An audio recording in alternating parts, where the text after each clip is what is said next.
How's it going, my fellow snail sufferers? As promised in my last video about the future of IR missiles in War Thunder, I'm back to dive even deeper. I saw a ton of requests in the comments, so today I'll be covering some of those, plus a couple of other infrared missiles that are very likely to make their way into the game in the near future. In my previous video, I talked about missiles like the AIM-9X Block 1 and Block 2, as well as the R-73M and R-74M2. Those missiles already represent a pretty big jump forward compared to what we currently have in War Thunder, but they're far from the only advanced Fox 2 missiles out there. Around the world, several countries have developed extremely advanced infrared missiles with technologies that could seriously change the way dogfights and the ARB meta as a whole works once they arrive in game. So today we're going to take a look at a few of those missiles, how they work, and why they could become some of the most dangerous weapons in War Thunder once Gaijin eventually introduces them.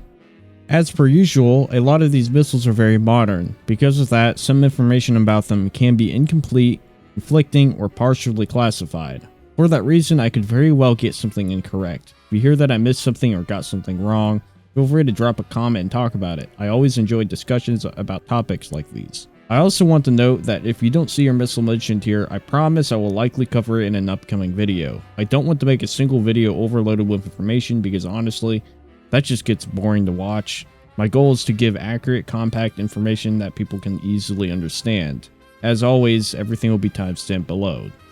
Before we jump into the new stuff, let's quickly correct something from my last video. In that video, I discussed the AIM-9X Block 1 and 2 as well as the R-73M. When talking about the R-73M, I said that it had an IIR seeker or imaging infrared seeker. That was incorrect, and I do apologize for that. Looking back at my script, I realized I was intending to discuss the seeker on the R-74M2, and I accidentally mixed up the R-73M into that part. The R-73M does have a better seeker compared to the earlier R-73 variants, and is often described as having an improved dual-band infrared seeker, which helps with flare resistance and target discrimination. It's generally not classified as a true imaging infrared missile. So that one is on me, and I appreciate the people who pointed that out. One of the most talked about missiles I see in the War Thunder community right now is the MICA-IR. In almost every discussion about why we don't have more modern Fox 2 missiles yet, one comment is almost guaranteed to appear: where is the MICA-IR? I also frequently see people simplify it by saying something like, we should have the MICA-IR, it's just a MICA-EM with an IR seeker. While that's technically true on a very basic level, it's a massive oversimplification of what actually makes this missile so dangerous. The MICA-IR uses a true imaging infrared seeker, or IIR for short. To understand why that matters, let's briefly look back at how older infrared missiles work. Earlier missiles like the early Sidewinders essentially track the brightest or hottest object in their FOV. This is why flares are so effective against them, because the flare presents a hotter target than the aircraft's engine exhaust, and the missile simply follows that instead. However, missiles with imaging infrared seekers operate on a completely different level. Instead of just detecting heat intensity, the seeker essentially works like an infrared camera. It creates a two-dimensional infrared image of everything in front of it, and the missile's onboard computer analyzes that image to identify the actual aircraft based on things like its shape, size, and thermal pattern. Because of that, the missile can often distinguish between an aircraft and a flare. So instead of simply tricking a heat sensor,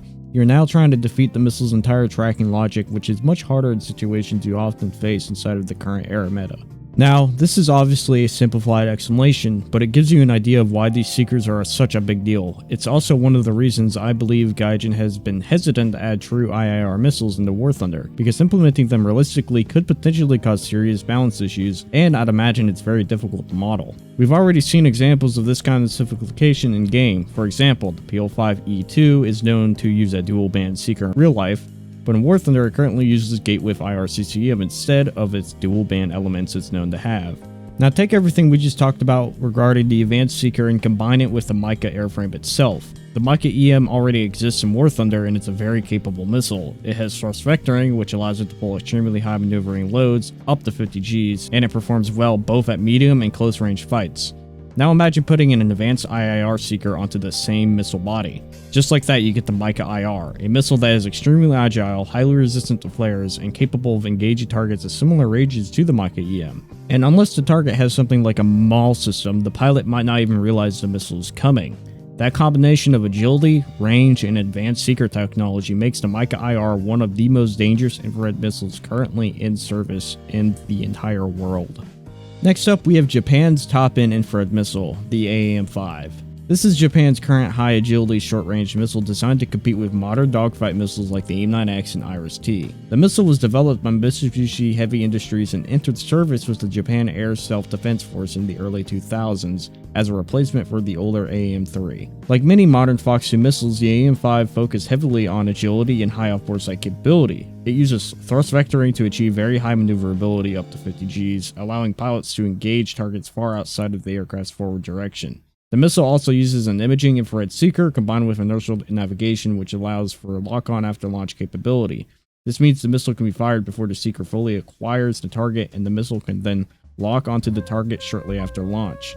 The reported performance figures suggest the missile can reach speeds of over Mach 3 and engage targets at distances of roughly 30 to 35 kilometers under ideal launch conditions, which is quite impressive for a short-range infrared missile. If this missile were added to War Thunder, we would most likely see it on aircrafts like the F-15J or the Mitsubishi F-2, both of which currently operate the missile. With its agility, advanced seeker, and lock-on after-launch capabilities, the AIM-5 would almost certainly become one of the most capable dogfight missiles available in the Japanese tech tree, and even potentially one of the best to be in the game. Next, we have one of the more unique missiles on this list, the AIM-132 ASRAAM. While most modern dogfight missiles focus heavily on extreme maneuverability and thrust vectoring, the ASRAAM follows a slightly different design philosophy. Interestingly, the ASRAAM does not rely on thrust vectoring. Instead, it focuses on speed and engagement range. The idea behind this missile was that if it could reach the target extremely quickly and from farther away, that it wouldn't necessarily need the same level of extreme maneuverability as some of the other dogfight missiles. Because of this design philosophy, the ASRAAM uses a very powerful rocket motor, giving it extremely strong acceleration compared to many other infrared missiles. It is often considered one of the fastest accelerating short-range air-to-air missiles currently in service.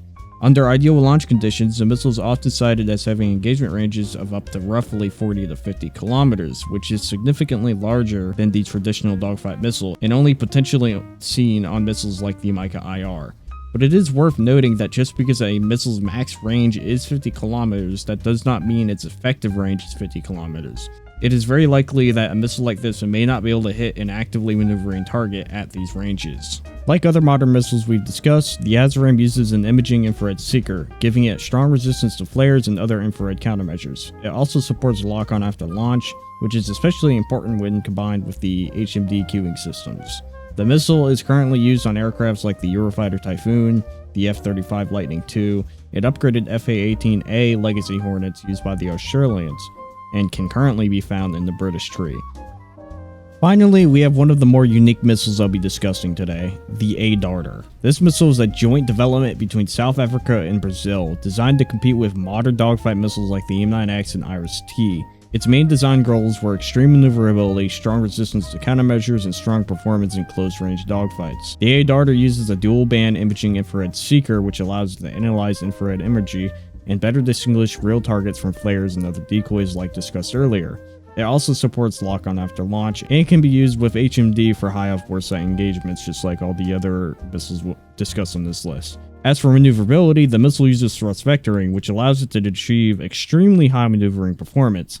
However, the exact numbers are somewhat debated. Some sources claim the missiles can pull up to 100 G, others suggest numbers closer to around 80, and some estimates place it more in the 50 G range similar to other modern missiles. So the exact figure is unclear, but regardless of the exact number, it's clear that the missile was designed to be extremely maneuverable. The missile is also reported to have engagement ranges of around 20 kilometers under ideal launch conditions, which is fairly typical for modern high-agility dogfight missiles. If this missile were added to War Thunder, we would most likely see it on aircrafts like the South African Gripen that exists in the British tree, and potentially Brazilian aircrafts if more of those get added in the future.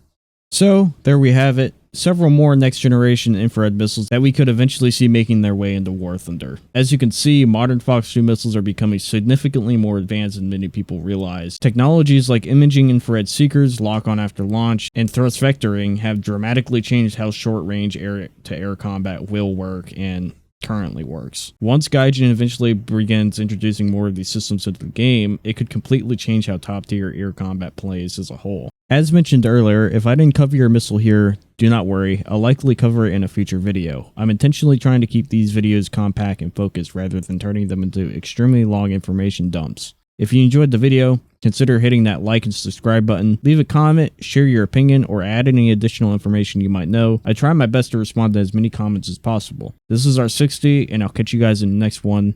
Peace. And it goes a little something like